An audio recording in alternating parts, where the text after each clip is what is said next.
Associations اور اس کے ساتھ جڑی تاجر کمیونٹی جو ہے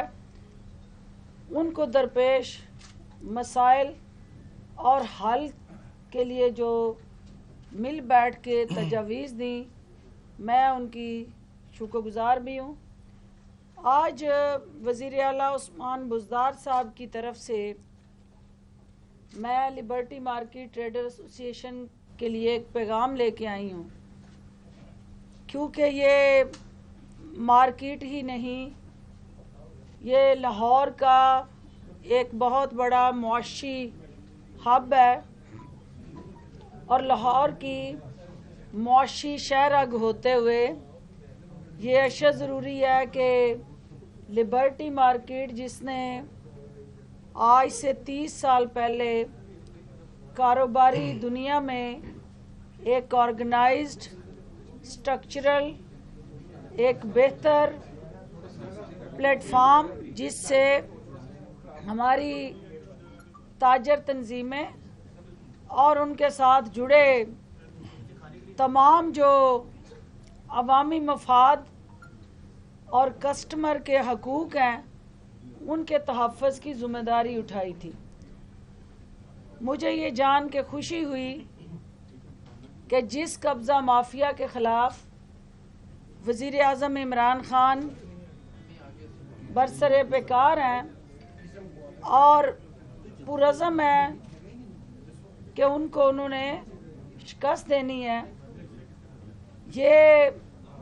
لبرٹی مارکیٹ ٹریڈر ایسوسیشن بھی اسی قبضہ مافیا کے ہاتھوں یرغمال رہی، اور آج انہوں نے اپنی جو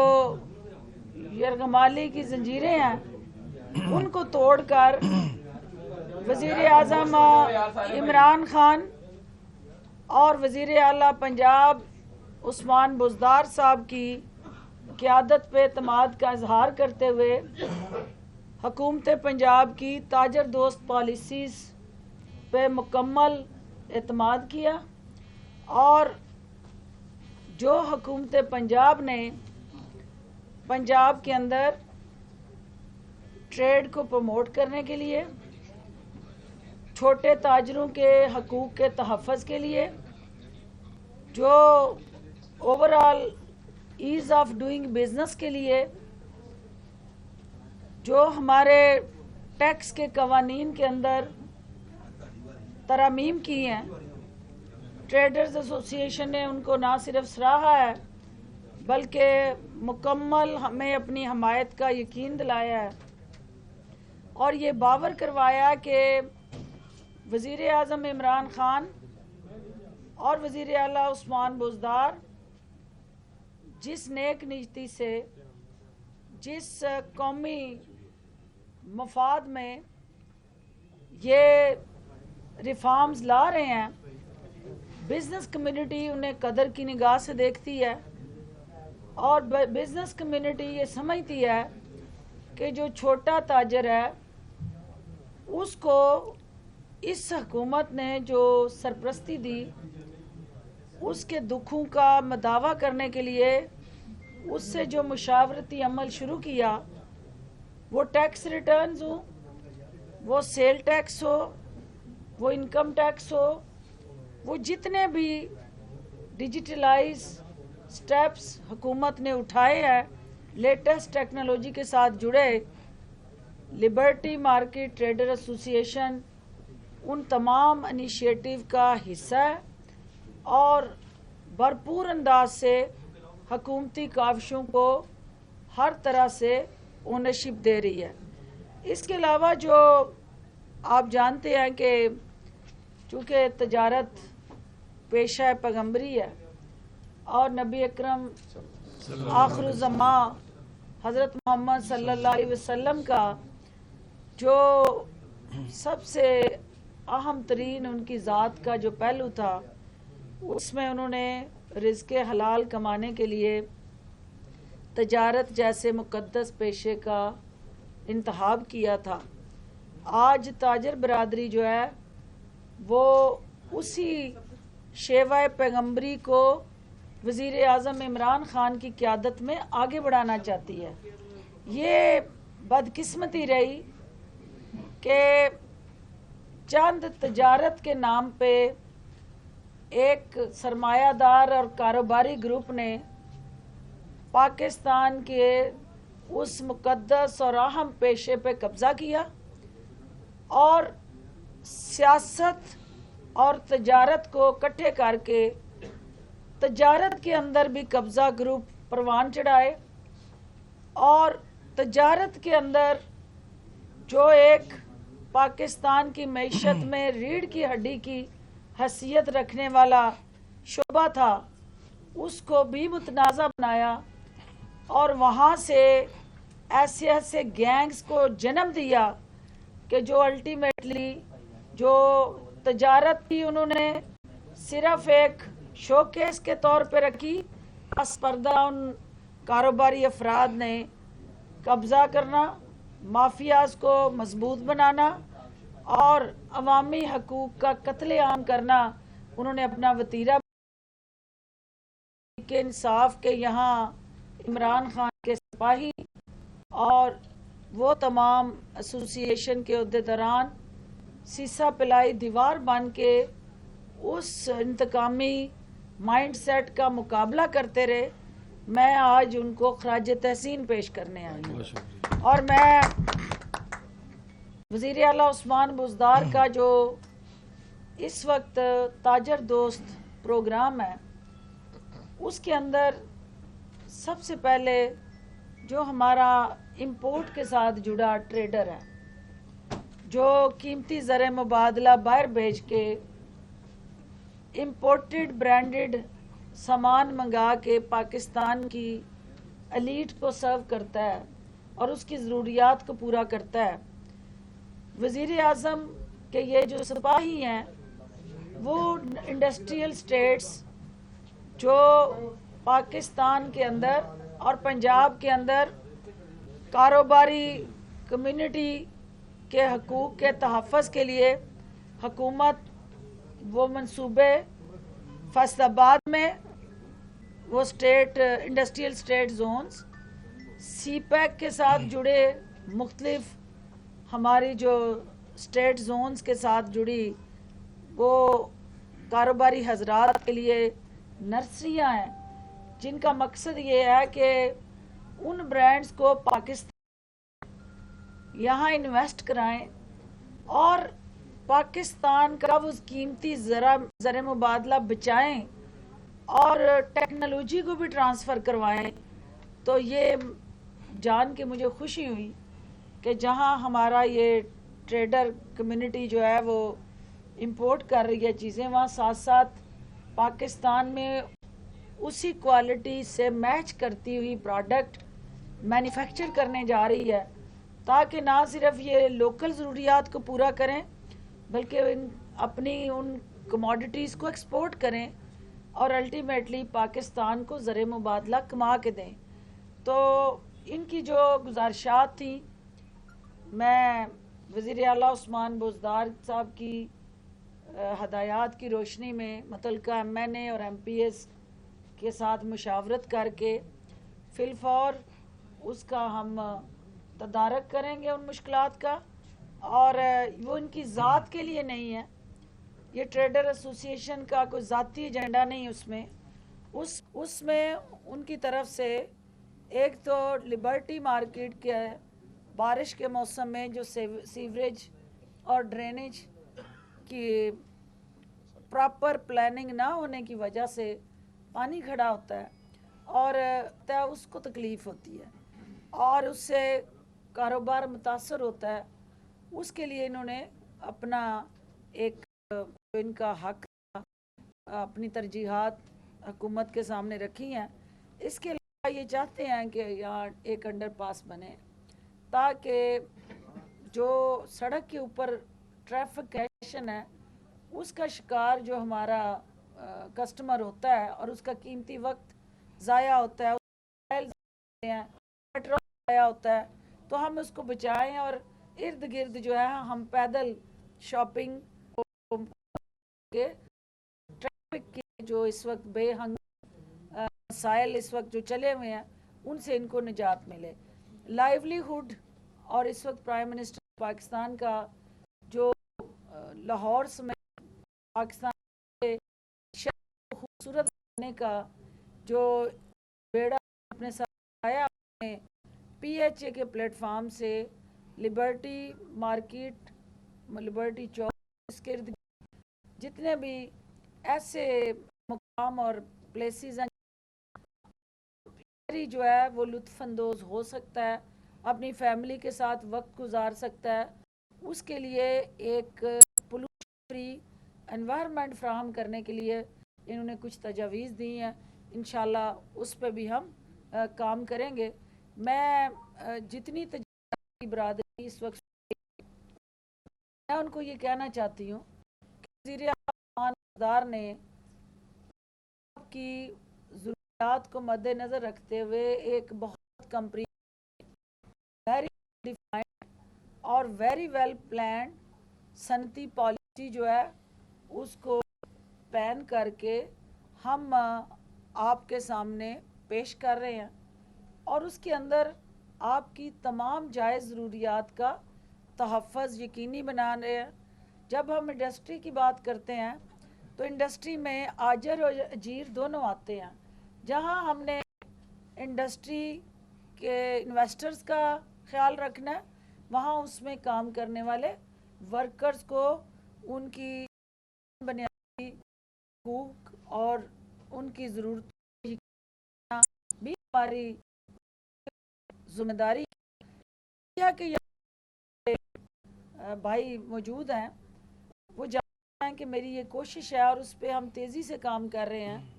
کہ میڈیا بھی ایک انڈسٹری کا روپ دھارے، اور میڈیا کے لاز جو ہیں جو ہماری نئی انفارمیشن پالیسی پنجاب کے اندر میں لے کے آ رہی ہوں کو ایک انڈسٹری کا درجہ دینے جا رہے ہیں، اور منسٹری انڈسٹری کے ساتھ مل بیٹھ کے جو میڈیا ورکرز ہیں ان کے رائٹس کو بھی ہم طرح سے کرنے جا رہے ہیں جس طرح کسی اور انڈسٹری کے اندر کام کرنے والا ورکر جو ہے اس کی تمام جو ہے وہ بنیادی ضرورتیں سوشل سیکیورٹی کے ساتھ جڑی ہوں یا اوورآل جتنے بھی بنیادی حقوق ہیں ان کے تحفظ کا وہ روڈ میپ جو انڈسٹریل ورکر جا رہے ہیں. تو یہ عمل اس کو ہم رنگ بازیوں کے لیے مشہور تھا. لاہور اس سے پہلے شو بازیوں کے لیے مشہور تھا، اور لاہور کے اندر جو باغوں کا شہر تھا، جو حسین ہمارے ثقافتی عمارتیں اور مختلف تہذیب اور تمدن کا جو صدیوں پرانا ایک اپنا حسن اور ایک اپنی تعریف اور کمال یہ شہر رکھتا تھا، وہاں پہ ایک گرہن لگ گیا. ایک خاندان نے آ کے اس حسن کو گرہن زدہ کر دیا، اور وہ جاتی عمرہ کا جو ٹولہ تھا اس نے اس شہر کے خوبصورتی کو، اس کے پھولوں کو، اس کے پودوں کو، اس کے درختوں کو کنکریٹ زدہ کر دیا. اور جہاں پھول اگلتی تھی وہ زمین، وہاں انہوں نے جگہ جگہ